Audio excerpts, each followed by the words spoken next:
বাজেটের মধ্যে স্যামসাংয়ের সেরা 3টা স্মার্টফোন নিয়ে আজকের ভিডিওতে কথা বলবো, যেটা কিনা 13 থেকে 20,000 টাকার মধ্যে আপনাকে সেরা কিছু প্রোভাইড করবে। বাট ডিভাইসগুলো কিন্তু আনঅফিসিয়াল। বলে রাখা ভালো, ভিডিওতে যে 3টা স্মার্টফোন নিয়ে কথা বলবো সেগুলো এই বাজেট রেঞ্জের মধ্যে ক্যামেরা, পারফরমেন্স, ব্যাটারি সব দিক দিয়ে শেয়ার দেওয়ার চেষ্টা করেছে। তাই দেরি না করে চলুন ভিডিওটা শুরু করা যাক। প্রথমে কম দামে একটা স্মার্টফোন দিয়ে শুরু করি। যেমনটা বলছিলাম আর কি, স্যামসাং গ্যালাক্সি M14 বা A14, যা বর্তমানে দেশের মার্কেটে খুবই পপুলার একটা ফোন। এই ফোনের 464GB ভেরিয়েন্টের বর্তমান দাম 12,500 থেকে 13,000 টাকা। এই ফোনটার ভালো দিক হচ্ছে এতে আছে ফুল HD+ 90Hz রিফ্রেশের একটা PLS LCD panel. So PLS প্যানেলটা অ্যাকচুয়ালি IPS থেকে একটু বেটার হয়ে থাকে। আর এই ফোনটা রান করছে Android 14-এ, যার টপে থাকছে One UI 6.1, এবং ফোনটাতে পাওয়া যাবে 2 বছরের মেজর অ্যান্ড্রয়েড আপডেট, অর্থাৎ Android 15 and 16। রয়েছে Qualcomm Snapdragon 680।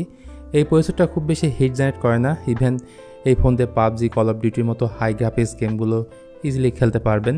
তবে ফ্রেম ড্রপ বা হালকা পাতলা ল্যাগ কিন্তু থাকবেই। এই ফোনের স্টোরেজ টাইপ হচ্ছে UFS 2.2। রিয়ারে রয়েছে 50 মেগাপিক্সেলের প্রাইমারি সেন্সর, সাথে 2 মেগাপিক্সেলের আরও দুটি ক্যামেরা রয়েছে, যেটা তেমন একটা কাজের না। সেলফি ক্যামেরা হিসেবে আছে 13 মেগাপিক্সেলের একটা ক্যামেরা, পাশাপাশি 5000 mAh ব্যাটারি এবং 25 ওয়াট ফাস্ট চার্জিং ফোনটা সাপোর্ট করলেও ফোনের বক্সে কোনো ধরনের চার্জিং অ্যাডাপ্টার আপনারা কিন্তু পাবেন না। এরপর বাজেট যদি আরেকটু বাড়াতে পারেন, সেক্ষেত্রে আপনার চয়েস লিস্টে রাখতে পারেন স্যামসাং গ্যালাক্সি A15 4G। যাদের কাছে IPS প্যানেলটা খুব একটা ভালো লাগে না, তাদের জন্য এই ফোনে আছে সুপার অ্যামোলেড প্যানেল, যেখানে ফুল HD+ রেজলিউশনের 90Hz রিফ্রেশ রেট এবং ভালো ব্রাইটনেসও থাকছে। আর আগের ফোনের মতো এই ফোনে থাকছে Android 14 based on One UI 6.1, এবং ভালো বিষয় হলো এই ফোনটাতে পাওয়া যাবে 4 বছরের অ্যান্ড্রয়েড আপডেট, অর্থাৎ Android 15, 16, 17 এবং 18। প্রসেসর হিসেবে থাকছে MediaTek Helio G99, যা বহুল পরিচিত ব্যালেন্স একটা প্রসেসর। দুইটা ভেরিয়েন্টে মূলত ফোনটা পাওয়া যায়, 6128 এবং 8128। তো 6128GB ভেরিয়েন্টের বর্তমান দাম 18,500 টাকা এবং 8128GB ভেরিয়েন্টের বর্তমান দাম 21,500 টাকা। এই ফোনটার রিয়ারে আছে 50 মেগাপিক্সেলের প্রাইমারি সেন্সর, সাথে 8 মেগাপিক্সেলের আল্ট্রা ওয়াইড এবং 2 মেগাপিক্সেলের ম্যাক্রো ক্যামেরা। আর সেলফি ক্যামেরা হিসেবে আছে 13 মেগাপিক্সেলের একটা ক্যামেরা।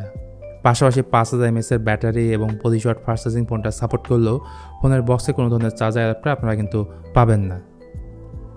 তো লাস্টলি আমরা যে ফোনটা নিয়ে কথা বলবো সেটা হচ্ছে Samsung Galaxy A16 4G। Recent টাইমে এই ফোনটা গ্লোবাল মার্কেটে লঞ্চ হয়েছে এবং বাংলাদেশ মার্কেটে আনঅফিসিয়ালি পাওয়া যাচ্ছে। এর 6128GB ভেরিয়েন্টের বর্তমান দাম 21,500 টাকা। এখানে বলে রাখি, এটা কিন্তু ভিয়েতনাম ভেরিয়েন্ট। এই ফোনের ডিসপ্লে হিসেবে আছে সুপার অ্যামোলেড প্যানেল, যেটা 90Hz রিফ্রেশ রেট পর্যন্ত সাপোর্ট করে, এমনকি 800 নিটসের পিক ব্রাইটনেস রয়েছে। আর প্রিভিয়াস ফোনের মতো এই ফোনেও কিন্তু থাকছে MediaTek Helio G99, যেটা পতন হলো রেগুলার টাস্কের পাশাপাশি গেমিংও ভালো পারফরমেন্স ডেলিভারি করতে পারবে। আর একটা বিষয়, এই ফোন HDR সাপোর্ট করে না, তাই ইউটিউব বা OTT প্ল্যাটফর্মগুলোতে HDR কন্টেন্ট এটা দেখতে পারবেন না। তার থেকে বড় কথা, এই ফোনে কিন্তু একটি মাত্র স্পিকারে পাবেন, সেটা হচ্ছে নিচে। ডুয়েল স্পিকার থাকলে অবশ্যই ভালো হতো।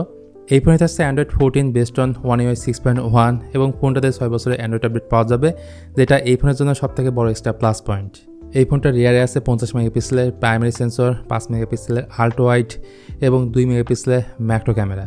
আর সেলফি ক্যামেরা হিসেবে আছে 13 মেগাপিক্সেলের একটা ক্যামেরা। তাছাড়া ব্যাটারি অ্যান্ড চার্জিংয়ে আগে দুটো ফোনের মতোই থাকছে, 5000 mAh ব্যাটারি এবং 25 ওয়াট ফাস্ট চার্জিং সাপোর্ট করে। দুটো ফোনের বক্সে কোনো ধরনের চার্জার আপনারা কিন্তু পাবেন না। তবে আগে দুটো ফোনে IP রেটিং না থাকলেও গ্যালাক্সি A16 4G ফোনে কিন্তু IP54 এর রেটিং আছে। তো ওভারঅল বাজেটের মধ্যে যারা স্যামসাংয়ের ফোন খুঁজছেন, সো বাজেট অনুযায়ী 3টা ফোনের যে কোনো একটা নিতে পারেন। এমনিতেই স্যামসাংয়ের One UI কিন্তু ওয়ার্ল্ডের একটা সেরা UI, তাদের একটা আলাদা ব্র্যান্ড ভ্যালু আছে। শুধুমাত্র হিসেবে নষ্ট যদি আপনি কনসিডার করতে পারেন, তাহলে তার কোনো কথাই নেই। সো ভিউয়ার্স, আজকের ভিডিওটা আপনার কাছে কেমন লাগলো সেটা কিন্তু অবশ্যই জানাতে ভুলবেন না। ভিডিওটা ভালো লাগলে please hit the like button, share করতে পারেন আপনার বন্ধুদের সঙ্গে। তো দেখা হচ্ছে তাহলে নেক্সট ভিডিওতে।